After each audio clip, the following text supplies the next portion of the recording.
ता हेलो संगवारी हो, जय जोहार जय छत्तीसगढ़। तो संगवारी हो, अभी तक ना हमारे चैनल ला लाइक शेयर और सब्सक्राइब नहीं करे हो। तो सबसे पहले हमारे चैनल ला लाइक शेयर और सब्सक्राइब कर दो और ज़्यादा से ज़्यादा अपन संगी संगवारी मन करा शेयर घलोक कर दू। तो संगवारी हो, जल्दी जल्दी हमारे चैनल ला सब्सक्राइब कर दो। और संगवारी हो, तुम्हार गांव में ना कितना पानी गिरे है तेला कमेंट में कमेंट करके ज़रूर बताहू। हमारे गांव में ना संगवारी हो बहुत ही ज़्यादा पानी गिरे हावे और अभी 3 दिन से लगातार ना घाम करत हावे। तेकर वजह से गर्मी के दिन टाइप से लगत हावे, चरचराती टाइप से घाम हेवे। अभी तुम्हार डहार पानी गिरत है, धुंधी गिरत है, तेला कमेंट करके जरूर बताहू। या फिर तुम्हारो घर तनी, तुम्हारो गाँव तनी, या फिर चरचराती घाम हावे तेला बता दो। अरे हो, अभी ना मैं गांव में नहीं रहे हावो, अभी ना मैं धमतरी में रहे हावो। तेकर वजह से मैं डेली ब्लॉग नहीं बना पात रहे हूँ, है ना।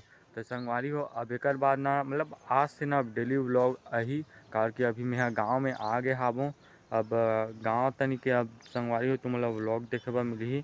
तो अभी तक हमारे चैनल ला सब्सक्राइब नहीं करे हो, सब्सक्राइब घलोक कर दे रहा, काबर कि आप मतलब बहुत ही ज़्यादा मज़ा आने वाला है। वारी हो, देख सकते हो यहाँ दे दू ठक बेंदरा हमारे छत में चाहिए हावे। मतलब बहुत डर लगा संगवारी हो, वहाँ 3 ठक हो गए हावे हमारे छत में, 3 ठक बेंदरा। संगवारी हो, तुम्हार मन के ना बहुत ज़्यादा कमेंट आते कि तेहा कहाँ के हरस है करके, साइड में मेंशन दे दे हावो।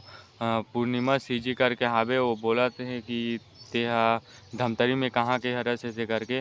तब मैं संगवारी हो धमतरी के तो खास नो हरो में, है ना। तो संगवारी हो मैं हरो धमतरी जिला पड़थे, हमार गांव है बोरसी और ब्लॉक पड़थे मगललोड और जिला पड़थे धमतरी, है ना। हरो संगवारी हो बोरसी के पूर्णिमा सीजी ब्लॉग के चैनल हावे, पूर्णिमा सीजी ब्लॉग। और दीदी है ना, ओकर 7,000 सब्सक्राइबर है और दीदी घलोक बहुत अच्छा वीडियो बनाते। तो चलो संगवारी हो, आज के वीडियो ला बस यहीं एंड करथन। अगर हमारे वीडियो अच्छा लगी तो लाइक शेयर और सब्सक्राइब जरूर कर दू और ऐसे आप मतलब इंटरेस्टिंग वीडियो देखे बर मिलत रही।